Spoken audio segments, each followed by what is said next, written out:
우리나라 통계청에서 발표한 것에 의하면 한국인의 평균 수명이 남자는 79세, 여성은 85세로 나와 있습니다. 몇 살 차이가 나나요? 6살. 여성이 더 오래 사는 걸로 발표가 되었습니다. 천국 가면 남성이 많을까요? 여성이 많을까요?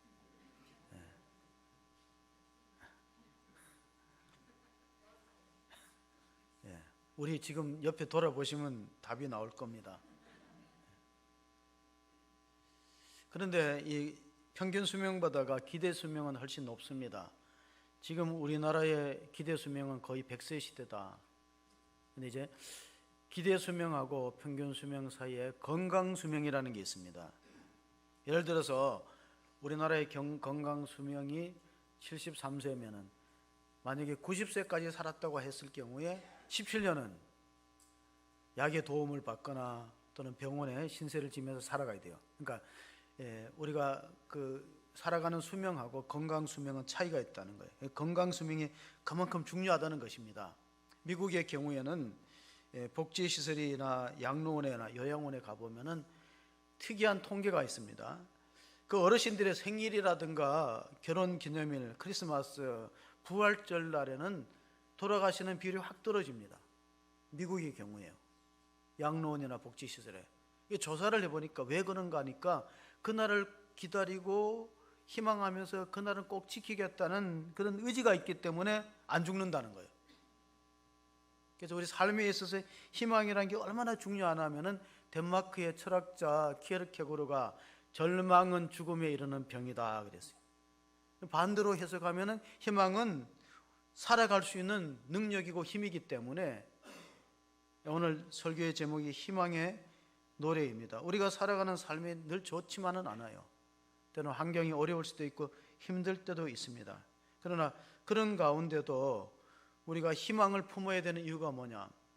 에른스트 블루라는 신학자는요, 희망에는 신적인 힘이 있다 그랬어요. 희망과 소망에는 세상의 힘이 아니라 신적인 힘이 있다. 천주교를 믿었다는 이유로 박해를 받은 사람들이 있습니다. 그 가문이 우리나라에서는 이조시대, 조선시대 천재적인 가문이 다산정약용, 자산정약전 이런 형제들입니다. 그때 우리나라 조정에서는 이 기독교, 그때는 천주교라 그러는데 서학이라 그래서 박해하고 인정을 안 했어요. 결국은 이제 그 다산정약용은 강진에 가서 유배되면서 목민심사라는 책을 썼지만은 그의 형 정약전은 흑산도에서 신유 박해 때 10년 동안 흑산도에 갇혀 있으면서 자선오보라는 굉장히 중요한 책을 만들었는데, 자선오보는 수산학의 도감이 되고 공부하는 사람들한테 중요한 자료가 되는데 굉장히 정확하대요. 물고기를 잡으면 다 특징을 적고 이렇게 해서 자선오보, 그건 정약용의 형 정약전이 썼다는 거예요. 이 사람들은 다 하나님을 믿는 사람들이에요. 핍박을 당했습니다. 우리가 잘 아는 성경의 마지막 책 요한계시록은 사도 요한이 기록됐는데, 사도 요한도 유배를 갔습니다. 기양살이 갔습니다. 밤모섬에 가서 주의 날의 환상을 보고 계시를 적은 것이 마지막 책 요한계시록입니다. 계시록은 말세에 일어날 어떤 예언적인 책이라기보다가 네로 황제의 극심한 핍박 가운데 있는 성도들을 위로하고 소망을 주려는, 우리가 영원한 생명의 약속이 있다, 그러므로 신앙을 포기하지 말고 끝까지 지키라는 그런 격려하는 글이 있듯이 베드로전서가 그런 거예요. 베드로전서를 사람들이 뭐라고 부르냐면 소망의 서신이다, 희망의 편지라고 불러요. 베드로가 베드로전서를 썼을 때 상황을 한번 우리가 1절 2절 가운데서 읽어보겠습니다. 예수 그리스도의 사도 베드로는 본도, 갈라디아, 갑바도기아와 아시아와 비두니아에 흩어진 나그네, 곧 하나님 아버지의 미리 아심을 따라 성령이 거룩하게 하심으로 순종함과 예수 그리스도의 핏부림을 얻기 위하여 택하심을 받은 자들에게 편지하노니 은혜와 평강이 너희에게 더욱 많을지어다. 다시 말하면은 베드로가 이 서신을 흩어진 성도들에게, 흩어진 나그네, 그걸 우리는 디아스포라라고 불러요. 여러 나라에 흩어진, 여기 나오는 갑바도기아라든가 이런 지역은 지금 터키 그리스도에 흩어진 도시입니다. 그 가운데도 우리가 갑바도기아 지역을 사진으로 보면요, 화산과 그 여러 가지 풍화 작용에 의해서 인공적으로 파지 않아도 동굴이 형성되었는데 거기 들어가서 기도 생활하면서 핍박기를 신앙을 지키면서 이겨냈습니다. 들어가는 입구는 좁지만은 안에 들어가면 상당한 공간이 형성되어 있어요. 거기서 결혼해서 살고 자녀를 키우고 카토콤이라는 곳에서 오랫동안 300년 견뎠습니다. 로마 당국자들이 군사를 풀어갖고 기독교인을 잡으려고 그 카토콤에 들어갔다가 아직도 안 나왔다는 이야기가 있어요. 못 나옵니다. 거미줄처럼 마치 개미굴처럼 미로가 형성돼 갖고 들어갔다가 출구를 찾지 못해서 나오지 못했습니다. 그런 곳에서 신앙생활을 했습니다. 우리나라에 흩어진 한국인들이 한 550만으로 잡고 있어요. 제외 외국인이. 그래서 세계를 여행해 보면 아주 오지에도 대한민국 사람들이 안 들어간 데가 없대요. 그래서 보통 이제 중국 사람들은 해외에 나가면은 음식점을 차린대요. 일본 사람들은 회사 상사를 차리고 한국인들은 가면 교회를 개척해요. 한국인이 참 대단한 민족이죠. 세계는 우리나라를 세 가지 기적을 이룬 나라라고 평가하고 있어요. 첫째, 경제 기적을 이루었죠. 우리가 원조받는 나라에서 원조하는 국가가 됐으니 경제 기적을 이루었어요. 두 번째는 정치 기적을 이루었어요. 그러니까 우리는 민주화를 쟁취한 나라입니다. 세 번째 기적이 바로 신앙의 기적입니다. 이번에 우리가 전교인 수련회 장로님 기도하셨듯이 영광과 정읍지역에서 염산교회, 야월교회, 구암교회를 답사했는데 순교자들이 엄청납니다. 공산주의자들에서 믿음을 지키다가 목숨을 잃은 그런 신앙의 선조들을 볼 때 오늘 우리는 너무 편안하게 신앙생활한다는 생각이 들어요. 물론 코로나 때문에 상당한 어려움이 있었지만 그래도 우리가 선조들에 비해서 초대교회 베드로 시대에 네로 황제 로마의 정권에 핍박받을 때 비해서 또 일제시대에 신사참배를 강요당할 때 비해서 또 유효 전쟁 때 공산주의자들이 와서 우리 기독교인을 학살한 데 비하면은 그럼 우리는 정말 좋은 환경에서 신앙생활한다. 그런 걸 여실하게 느낍니다. 다음 우리의 자세가 문제예요. 베드로전서 오늘 본문에 보면 사도 베드로는 그런 가운데서도 하나님을 찬양했습니다. 1장 3절 4절 오늘 본문 읽어보면은 우리 주 예수 그리스도의 아버지 하나님을 찬송하리로다. 그의 많으신 긍휼대로 예수 그리스도를 죽은 자 가운데서 부활하게 하심으로 말미암아 우리를 거듭나게 하사 산소망이 있게 하시며 썩지 않고 더럽지 않고 쇠하지 아니하는 유업을 있게 하시나니 곧 너희를 위하여 하늘에 간직하신 것이라. 자, 우리는 지금 찬송가라고 하는데 3절 다시 보시면은 우리는 하나님을 찬송한다. 그런데 우리 초대교회 성도나 천주교에 보면 찬미가로 되어 있어요. 찬미가. 보신 분들이 있는지 모릅니다. 예수를 찬미합니다. 훗날 영원한 천당에서 만날 때까지 이렇게 되는 편지가 안중근 의사가 1910년도 3월 25일 이제 사형 집행일을 앞두고 어머니에게 편지를 보냈어요. 안중근 의사의 어머니가 조은 마리아 여사인데 첫 마디가 뭐냐? 주 예수를 찬미합니다. 우리는 이슬 같은 이 세상에 태어나서 잠시 살다가 가지만은 이 불초자는 천당 가서 우리 조국의 해방을 위해서 기도하겠습니다. 어머니, 많은 말을 하고 싶지만은 그 말을 다 담을 수는 없고 훗날 천당 가서 만나서 이야기하도록 하시지요. 그리고 두 아들 중에 하나는 주의 종으로 키워줬으면 좋겠습니다. 이게 안중근 의사의 마지막 편지였어요. 자, 안중근 의사의 신분은 우리나라 의병 참모 중장이고 그가 적역했던 이토 히로부마는 이토 이등박문은 통감이라는 직분을 갖고 있어요. 그래서 어떻게 보면 이 국제법에 의하면은 이게 그렇게 졸속하게 빨리 사형 집행을 할 수 있는 게 아니에요. 국제법에 의하면은. 안중근 의사는 동양평화노론을 제창하면서 옥중에서도 많은 붓글씨를 남겼는데 그 가운데 간수였던 지바 도시찌가 그 안중근 의사의 인격과 신앙에 감동을 받아갖고 안중근 의사를 지키면서 선생님 저한테 붓글씨를 하나 써주세요 해서 쓴 것이 뭐냐, 위국 헌신 군인 본분이라는 8글자. 위국 헌신 군인 본분. 나라가 위기에 닥치면 군인은 몸을 던져서 나라를 구해야 된다. 위국 헌신 군인 본분. 근데 이 사람이 이 족자를 자기 가정에 가져가서 안중근 의사가 이제 죽은 뒤에도 그것을 집에 걸어놓고 제사를 드렸다는 거예요. 자기가 죽을 때 자기 아내한테 안중근 의사는 보통 인물이 아니니까, 우리 대한민국 사람이잖아요. 일본인은 아니지만 보통 인물은 아니니까 제사를 지내달라. 그래서 지내고 있었다는 기록이 있습니다. 어쨌든 예수 그리스도는 오늘 본문에 보면 우리가 찬송해야 될 이유가 뭐냐, 우리가 산소망을 가져야 될 이유가 뭐냐. 소크라테스도 억울하게 죽었잖아요. 악법은 법이라고. 그런데 부활하지 않았기 때문에 구주가 될 수 없는 거예요. 안중근 의사는 나를 위해서 자신의 몸을 바쳤던 순국선열로 존경의 대상이지만 신앙은 대상은 아니에요. 예수님은 다르다는 거예요. 찬송하리로다 우리 주 예수 그리스도는 그가 죽은 자 가운데서 다시 부활하셔서 우리에게 거듭나게 하시고 산소망을 주셨다. 이게 오늘 본문의 요지입니다. 사도 바울은 고린도전서 15장 부활장에 대해서 이렇게 기록을 남겼습니다. 15장 30절 31절 보면 또 어찌하여 우리가 언제나 위험을 무릅쓰리요. 형제들아 내가 그리스도 예수 우리 주 안에서 가진 바 너희에 대한 나의 자랑을 두고 타노나니 나는 날마다 죽노라. 내가 에베소에서 맹수와 더불어 싸웠는데 만약에 이 땅의 생명이 전부이고 내세가 없고 부활이 없다면 내가 뭐 때문에 위험을 감수하고 고난을 당하고 때로는 순교를 할 필요가 있느냐 하는 질문입니다.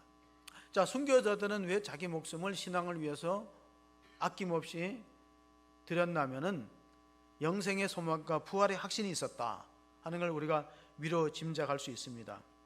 마틴 루터는 그런 우리가 날마다 위험을 무릅쓰고 어찌 세례를 받으리요 이 용어를 따라서 데일리 밥티즘이라는 말을 썼어요. 예수 믿는 사람은 날마다 세례받는 사람이다. 어떻게? 그리스도의 죽음에 연합되고 부활에 연합되기 때문에. 그래서 우리가 거듭나고 산소망이 있다. 거듭나고 산소망이 있는 교회를 희망의 공동체라고 부릅니다. 저는 교회 그 호수종안교 앞에 푸르고 푸른 희망 공동체라는 걸 오랫동안 사용했습니다. 그리고 이번에 그 20주년 특서의 주제도 살아온 은혜 살아갈 희망이 있는데 두 번째 이튿날에 보면은 이런 제목이 있어요.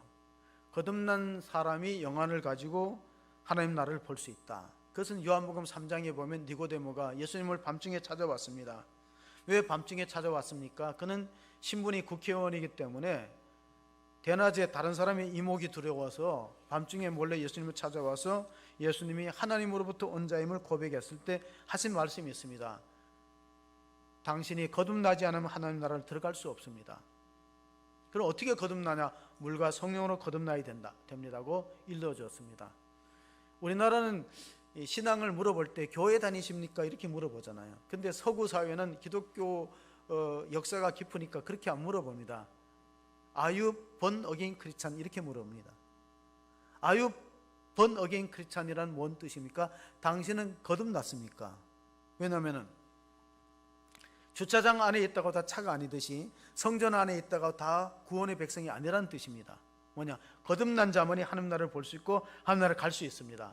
그래서 우리가 베드로 사도가 말씀하시기를 뭐라고 말씀했습니까? 우리가 소망의 이유를 우리 같이 한번 읽어보겠습니다. 소망의 이유를 베드로전서 1장 5절 6절에 한번 읽어보시겠습니다. 같이 읽습니다. 너희가 거듭난 것이 너희가 말세에 나타내기로 예비하신 구원을 얻기 위하여 믿음으로 말미암아 하나님의 능력으로 보호하심을 받았느니라. 그러므로 너희가 이제 여러 가지 시험으로 말미암아 잠깐 근심하게 되지 않을 수 없으나 오히려 크게 기뻐하도다. 자, 시험을 당하고 근심해도 우리가 거듭남의 체험이 있고 영생에 대한 확신이 있다면 두려워할 필요가 없다. 근데 어떻게 거듭나는가? 베드로전서 1장 23절에 보면 이렇게 기록되어 있습니다. 너희가 거듭난 것이 썩어질 씨로 된 것이 아니요 썩지 아니할 씨로 된 것이니 살아있고 항상 있는 하나님의 말씀으로 되었느니라. 여러분, 사람이 거듭나는 게 어떤 신비한 현상이나 초자연적인 어떤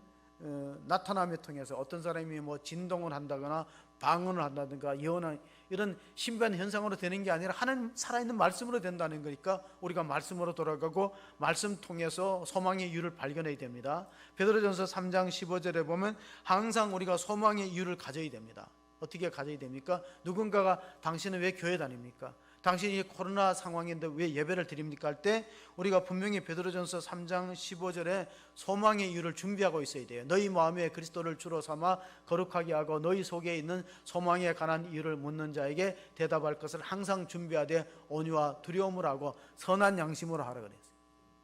온유와 두려움을 하고 선한 양심으로. 왜 이런 상황 속에 우리가 모여야 되는가? 믿음을 지켜야 되는가 물어볼 때 우리에겐 산소망이 있다. 우리는 예수님이 십자가에 죽으신 거로 끝나지 않고 부활하셔서 제자들에게 나타났고 그 부활의 역사적 사건이 성경에 기록되었고 우리한테 전수되었다. 그리고 우리가 말씀을 통해서 우리가 거듭나고 부활의 소망이 있다. 이것을 일러주는 것이 성도의 마땅한 도리라고 말씀하고 있습니다. 우리가 시험을 당할 때 어떤 태도를 가져야 됩니까? 고린도전서 10장 13절에 보면은 사람이 감당할 시험 밖에는 너희가 당한 것이 없나니 오직 하나님은 미쁘사 너희가 감당하지 못할 시험 당함을 허락하지 아니하시고 시험 당할 즈음에 또한 피할 길을 내사 너희로 능히 감당하게 하시느니라. 나에게 시험이 크다는 것은 그 사람의 믿음이 크다는 거예요. 하나님은 큰 역경을 통과한 사람을 크게 사용하십니다. 내가 감당치 못할 시험을 주시지 않는다는 것은 욥의 경우를 보면 욥은 모든 것을 빼앗기고 건강도 잃었습니다. 그런데 하나님이 욥이 그만한 것을 극복할 수 있는 믿음이 있다고 보시고 주시는 거라. 피하지 못할 시험을 주지 않는 거예요. 감당치 못할. 때로는 우리가 하나님 앞에 이런 질문을 드립니다. Why me? 하나님 왜 내게 이러십니까? 왜 내가 사고가 있습니까? 내게 왜 질병이 있습니까? 왜 내가 가정에 그런 아픈 상실의 고통이 있습니까? 질문하잖아요. 하나님이 이렇게 말씀하십니다. 감당할 시험밖에는 주지 않는다. 맹자가 이런 글을 남겼어요. 하늘이 큰 사람을 쓰기 위해서는, 큰 임무를 맡기기 위해서는 심지를 괴롭게 하고 살과 뼈를 고달프게 하고 줄이게 하고 일이 뒤틀리고 역경을 준다. 그 맹자의 글은 뭡니까? 하나님이 큰 임무를 만들기 위해서는 그 연단이 필요하다는 것이. 오늘 7절에 보면 불같은 시험이 있을지라도 베드로전서 있을지라도 이겨낼 수 있다. 너희 믿음이 확신한 불로 연단하여도 없어질 금보다 더 귀하여 예수 그리스도께서 나타나실 때 칭찬과 영광과 존귀를 얻게 할 것이니라. 자, 베드로전서 읽어보면 세 가지 단어가 집중됩니다. 고난, 소망, 영광. 이 세 가지 단어를 집중해서 보시면 이해하기 쉽습니다. 고난을 당하거나 예수 믿는 사람도 핍박과 어려움과 고난이 있구나. 그러나 소망을 포기하지 않다면 장차 칭찬과 영광과 존귀를 얻게 될 것이다 하는 소망을 약속하고 있습니다. 우리 찬송가 450장 불같은 시험 많으나 겁내지 맙시다. 구주의 걷는 크시니 이기고 남겠네. 그 다음 4절은 뭡니까? 금보다 귀한 믿음은 참 복의 대도다. 이 진리 믿는 사람은 다 복을 받는 거예요. 여러분, 우리가 복이라는 것은 이 땅에 기름진 축복도 있지만 하늘에 신령한 복이 있다는 것을 잊어서는 안 돼요. 사람들이 땅의 것이 없다가 얼마나 낙심하고 희망을 포기하고 우리나라의 젊은이들이 우리나라를 헬 주었습니다. 지옥과 같아. 그런데 외국 사람들은 그렇게 안 봅니다. 얼마 전에 손흥민 선수가 토트넘 선수 그 친선 경기를 했잖아요. 근데 영국이면 선진국인데 그 토트넘 선수들이 와서 이렇게 말했어요. 대한민국이 대단한 나라다. 인천공항이 너무 잘 돼 있다. 시스템이. 그리고 여러 군데 마트라든가 백화점 다니면서 이런 말 했어요. 대한민국의 화장실이 이렇게 깨끗한지 몰랐다. 우리가 그 휴게소를 보면요, 굉장히 깨끗합니다. 영국이나 미국의 호텔급 수준으로 화장실이 깨끗하다고 얘기를 했어요. 어떤 젊은이가 자기는 가진 게 없다고 어진 노인한테 와서 푸념을 늘어놓았어요. 그래 노인이 청년 자네는 대단한 걸 가지고 있어요. 대단한 재산이 있다. 그러니까 나 아무것도 없는데요. 아니야, 내가 일러줄게. 무슨 재산인지 일러줄게. 자네 두 눈을 나한테 줄 수 있느냐? 그럼 내가 원하는 금액을 주겠다. 그러니까 그거 안 되죠. 두 손을 내한테 줄 수 있느냐? 그러면은 내가 금덩어리를, 커다란 금덩어리를 주면 그것도 안 된다 그래. 보라, 자네는 두 눈이 있어서 보고 배울 수 있지 않는가? 자네는 두 손이 있어서 일할 수 있지 않는가? 그럼 자네는 많은 재산을 갖고 있는 건데 왜 자꾸 없다고 하느냐? 우리는 희망이 없는 것이라기보다 희망을 보는 눈이 없는 거죠. 우리나라 사람들하고 외국 사람들의 차이가 뭐냐면 외국의 의사들은요, 환자한테 솔직하게 다 얘기한대요. 근데 한국은 안 그래요. 왜냐하면은 솔직하게 일러주면요, 그때부터 걱정 근심하느라고 병이 깊어져. 그러니까 환자를 위해서는 안 얘기해 주는 게 좋을 수 있어요. 왜냐하면 외국 사람들은 솔직하게 일러주는데 의사가, 우리는 일러줘 버리면 그때부터 근심 걱정 때문에 병이 더 악화돼. 어떤 분이 건강이 안 좋아갖고 병원에 가서 진찰하는데 의사 선생님이 괜찮다고 약 먹으면 집에 가서 금방 낫는다니까 진료 차트를 딱 보니까 끝에 암자가 있잖아. 그 얼마나 걱정이 돼. 딱 봤어요, 암자. 그래서 사실대로 얘기해 달라고. 제가 무슨 병이냐고 그랬더니 괜찮다고 가서 이 약 드시면 낫는데 무슨 소리 하냐고. 소근암에 걸리면은 얼마나 살 수 있는, 사람의 몸이 암이 안 생기는 데 없어. 혀에도 설암입니다. 근데 이제 소근암에 걸리면 얼마나 살 수 있냐고. 그래서 그거 내 이름이에요. 의사 이름을 보고 걱정하는 거예요. 그게 우리 한국 사람의 특징이에요. 얼마나, 소근암은 의사 이름이라니까요. 근데 환자가 딱 보니까 끝에 그게 보이니까 얼마나 가슴이 철렁해갖고 물어본 거예요. 우리나라의 유명한 방송 작가하고 또 유머 강사가 이런 말 했어요. 사람이 걱정할 건 딱 두 가지다. 건강한가 아픈가. 건강하면 걱정할 거 없어. 근데 아프면은 또 걱정이 두 가지야. 이제 축소해 갑니다. 사람은 건강하냐 아픈가. 건강하면은 대한민국에 살 수 있다. 아프면 딱 두 가지요. 나을 것이냐 죽을 것이냐. 그럼 나을 것이면 걱정해야 돼요 안 해야 돼요? 안 해도 돼요. 나을 거면 조금만 참으면 나으면 걱정할 게 없어요. 근데 죽을 것이면 걱정이 딱 두 가지예요. 천당 갈 것이냐 지옥 갈 것이냐. 그럼 천국 간다면 걱정할 게 있어요 없어요? 그럼 지옥 간다면 어떻게 해요? 걱정해야 되겠죠. 근데 지옥 가면 걱정할 시간이 없대요. 만나는 사람들이 하도 많아갖고 인사하느라고. 그 유머 강사니까 그런 말 했겠죠. 유대인들은 이런 속담이 있습니다. 길을 가다가 다리가 하나 부러졌으면은 한쪽 다리가 성한 것에 대해서 감사하라. 그 두 다리가 부러졌으면 어떻게 하냐? 그러면 목이 안 부러진 것에 감사하라 그랬어요. 목이 부러지면 어떻게 하냐니까 그럼 걱정할 필요도 없다는 거예요. 돌아가셨으니까 걱정을 못 하는 거죠. 이해가 상당히 늦게 오시는 것 같은데. 탈무드에 뭐 이런 말이 있어요. 탈무드에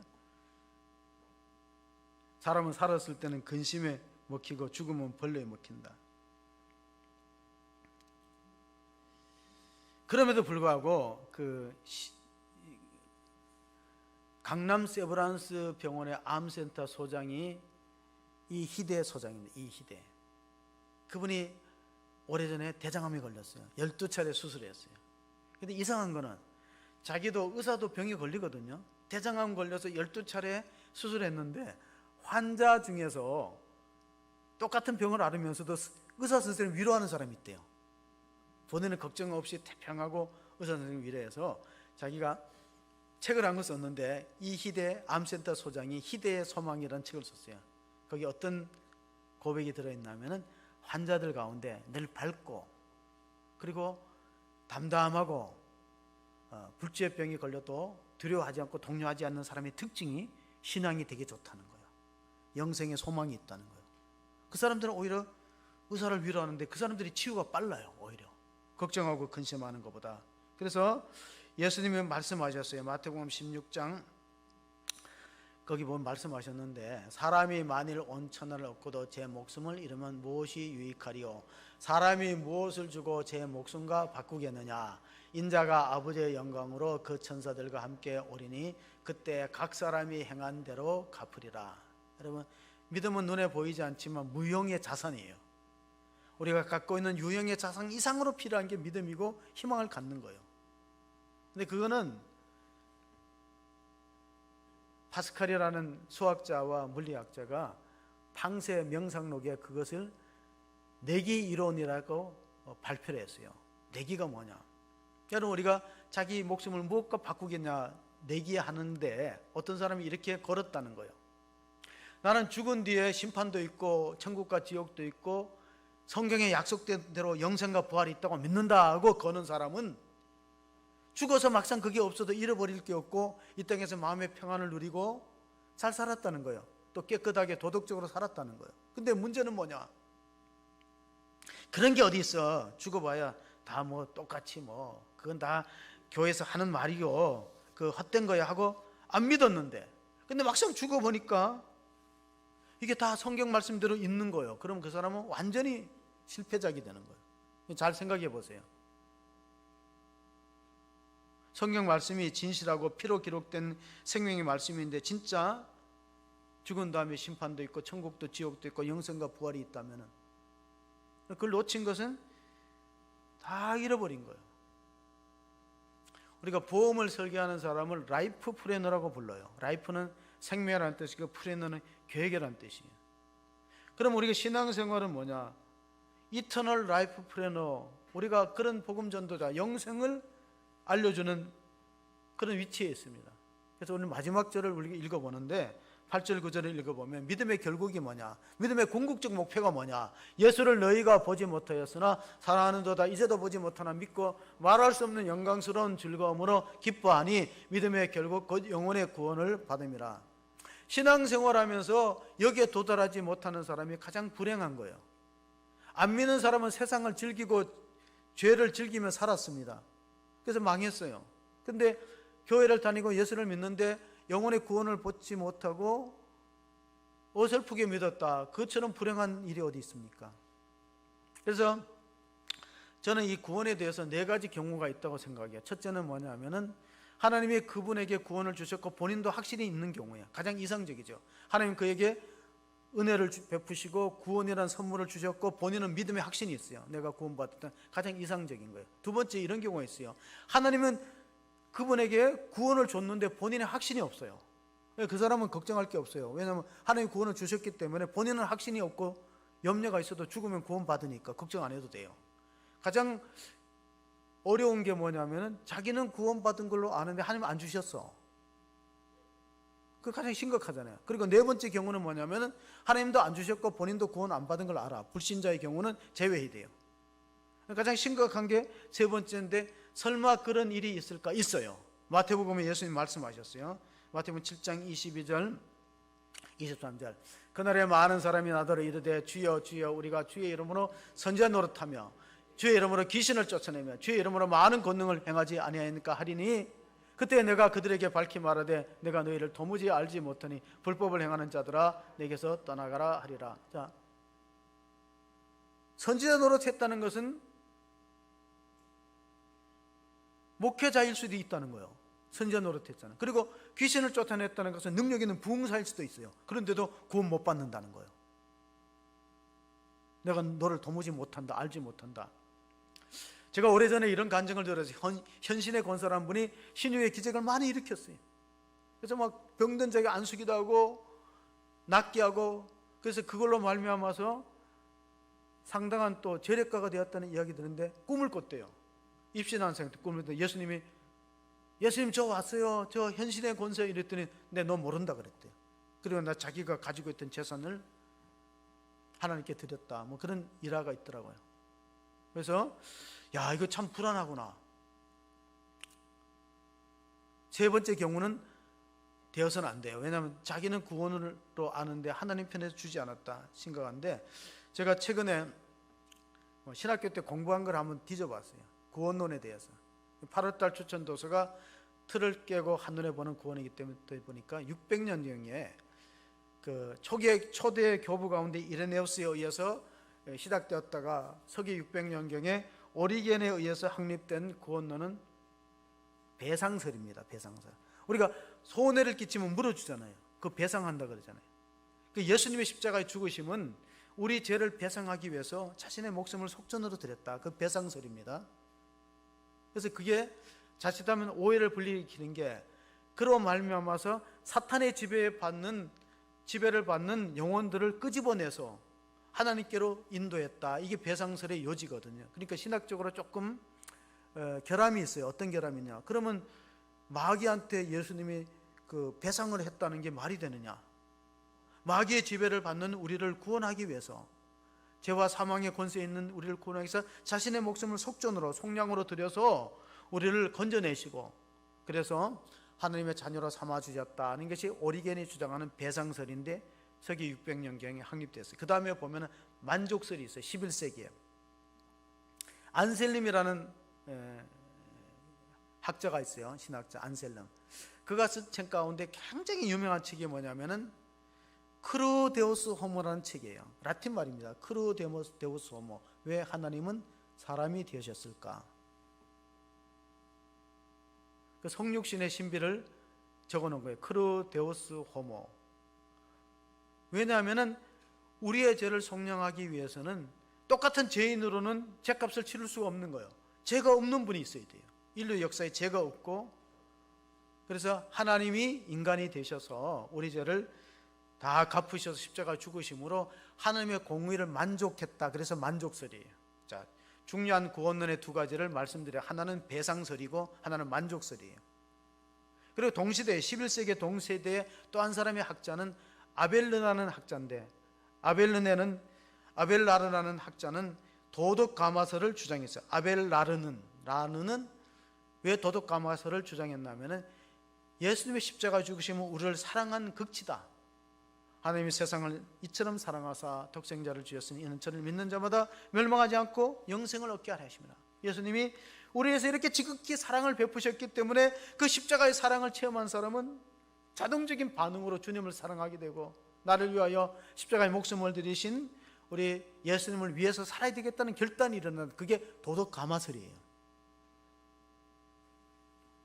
여러분은 어떤 게 마음에 드십니까? 네. 다 마음에 드시는 줄로 믿습니다. 아멘도 없으시고.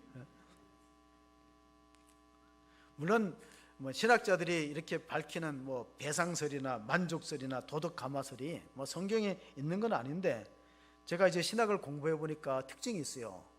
신학자들은 쉬운 것을 어렵게 말하는 사람이 신학자야. 쉬운 걸 어렵게 말할 수 있으면 그 신학자가 될 소질이 있는 사람이에요. 근데 설교는 그렇게 하면 안 돼요. 설교는 쉬운 걸 어렵게 하면 설교가 아니고 학자고, 설교는 반대예요. 어려운 걸 쉽게 말해야 돼. 아멘. 딱 두 사람 하잖아요. 어려운 걸 쉽게 말해. 그건 설교에 소질이 있는 사람. 어려운 걸 쉽게 말하는 사람. 어떤 사람은 설교를 들어보면 너무 어려워. 그 사람은 학자의 소질이 있지 설교자의 소질이 없는 거예요.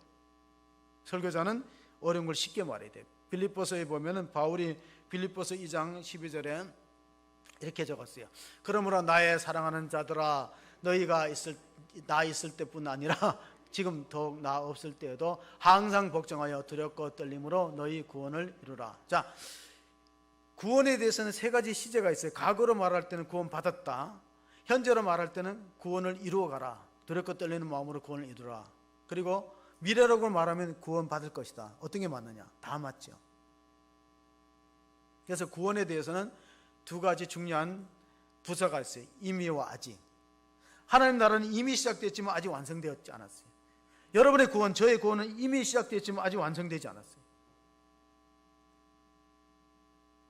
그 사이에 긴장관계에 있다. 하나님 나라는 이미 시작됐으나 아직 완성되지 않았다.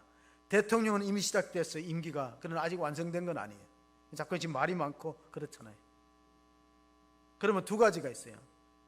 기다려주자, 앞으로 성숙하고 잘할 것이다, 이런 하나님의 관점이 있는가 하면은 떨어뜨리는 관점도 있어요.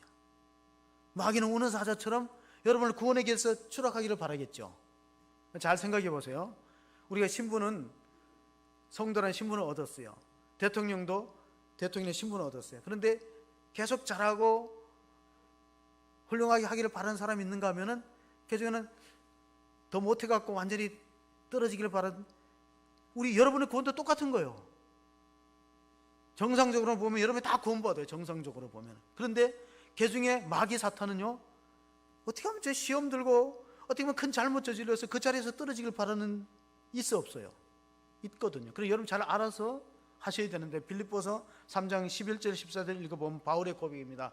어떻게 해서든지 죽은 자 가운데서 부활에 이르려 하노니 내가 이미 얻었다 함도 아니요 온전히 이루었다 함도 아니라 오직 내가 그리스도 예수께 받잡힌 바 된 그것을 잡으려고 달려가노라. 형제들아, 나는 아직 내가 잡은 줄로 여기지 아니하고 오직 한 일, 즉 뒤에 있는 것을 잊어버리고 앞에 있는 것을 잡으려고 표대로 향하여 그리스도 예수 안에서 하늘 위에서 부르신 보름의 상을 위하여 달려가노라. 그러므로 구원에 관해서는요, 겸손이 필요해요.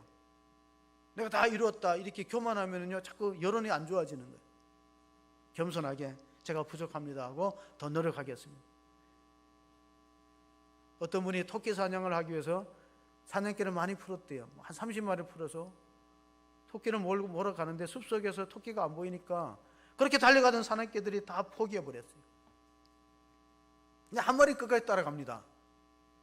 차이가 뭐냐 보니까, 주인이 보니까요, 한 마리는 토끼를 본 사람이고 한 마리는 토끼를 본 사냥개, 한 마리는 토끼를 본 사냥개고 나머지는 그 뒤를, 그 사냥개를 보고 쫓아가는 거예요.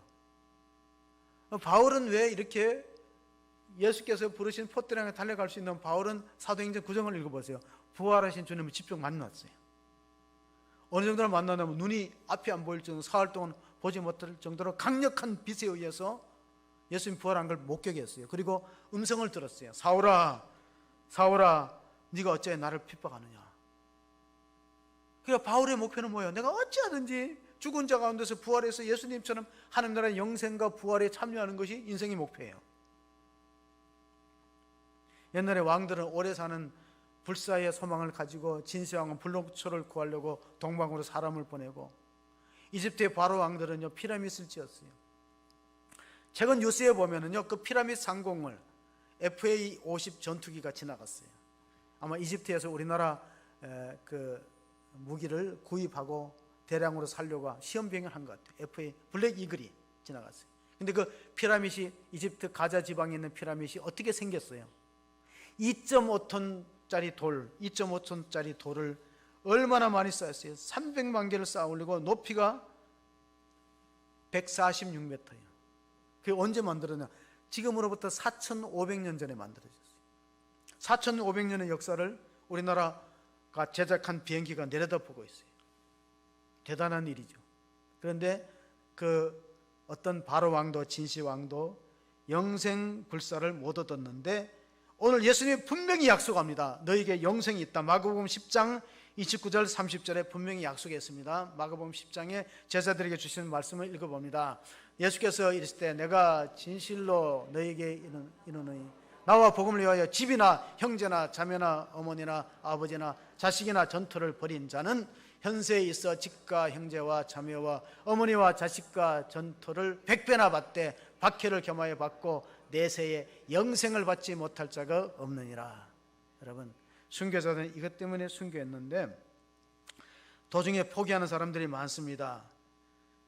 신앙생활은 두 가지로 갈라진 심포자와 선포자가 있습니다. 바울이 믿음의 아들 디모데에게 주시는 교훈에 보면 너는 선포자가 되고 심포자가 되지 말라 그랬습니다. 디모데후서 1장 10절 11절 읽어보시면은 이제는 우리 구주 그리스도 예수의 나타나심으로 말미암아 나타났으니 그는 사망을 피하시고 복음으로써 생명과 썩지 아니할 것을 드러내신지라 내가 이 복음을 위하여 선포자와 사도와 교사로 세우심을 입었노라. 신앙생활은 선포자가 있고 심포자가 있어요. 신앙을 포기했어요. 왜? 내한테 위험이 닥치고 손해가 있으니까 포기한 사람이 있고 끝까지 복음을 위해서 선포자로 쓰임을 받은 사람이 있습니다. 디도에게 또 바울의 두 번째 제자가 디도입니다.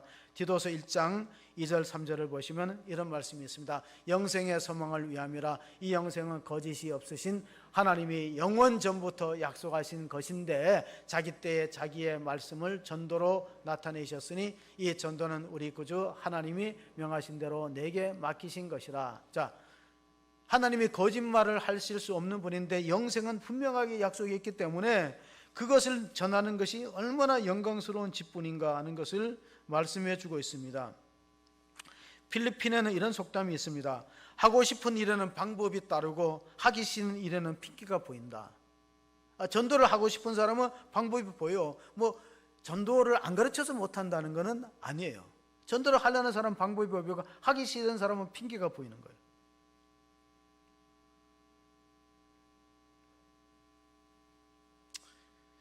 사도 요한이 유배 가서 마지막으로 요한계시록을 쓰기 전에 요한일서를 썼는데 우리 요한일서를 한번 끝으로 읽어보시면요, 그런 5장 12절 13절에 아들이 있는 자는 생명이 있다 그랬어요. 아들이 있는 자에게는 생명이 있고 하나님의 아들이 없는 자에게는 생명이 없느니라. 내가 하나님의 아들을 이름을 믿는 너희에게 이것을 쓰는 것은 너희로 하여금 너희에게 영생이 있음을 알게 하려 함이라. 성경의 주제를 알고 성경을 읽으면 쉬워요. 근데 성경의 핵심을 모르고 읽으니까 복잡하고 난해하고 어렵죠. 성경을 쓰는 목적이 뭐냐? 너에게 영생이 있다는 걸 믿으라는 거예요. 만약에 영생이 있다면요, 우리가 어떤 걸 대가를 지불하고라도 신앙을 포기해서는 안 되는 거예요.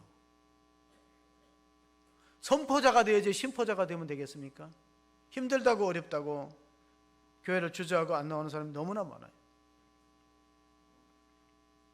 1964년도에 인종차별 철폐를 주장하다가 정치법으로 몰려서 절의 고도 루벤 섬에 수감된 종신형을 받았어요. 그 잘 아는 넬슨 만델라는 정치가입니다. 4년 면회가 잘 안 돼. 면회가 6개월마다 된다는데 잘 안 해주고 그 절의 고도 루벤 섬에서 구타 당하고 강제 노역에 시달리면서 변기 하나를 놓고 사람이 다리를 뻗을 수 없을 정도로 좁은 감옥 독방에서 생활하는데 무슨 희망이 보입니까? 아주 캄캄한 절망인데 4년째 어머니가 돌아가셨는데 가보지 못했어요. 면회도 안 돼요. 그 이듬해 큰아들이 교통사고로 죽었어요. 못 가봅니다. 14년째 수감생활 14년째 딸이 왔어요. 결혼해갖고 그러니까 딸이 딸을 낳았어. 와서 아버지 면회를 14년 만에 합니다. 아버지, 아기 이름 좀 지어주세요. 넬슨 만델라가 때가 묻은 꼬깃꼬깃한 종이 제수복에서 꺼냈는데 읽어보니까 아즈위라고 썼어요. 남아프리카 언어, 남아연방의 언어로 아즈위, 희망입니다. 희망을 버리지 마라. 희망을 가지라. 희망을 품고 애를 키우라. 44세에 가서 71세에 나왔어요. 그러니까 27년간 딸이 면회하고 13년 더 감옥 생활하고 나왔는데 최초의 흑인 대통령이 됐죠. 그리고 정적들을 용서해 줌으로 정치복을 하지 않으므로 노벨 평화상을 받았어요.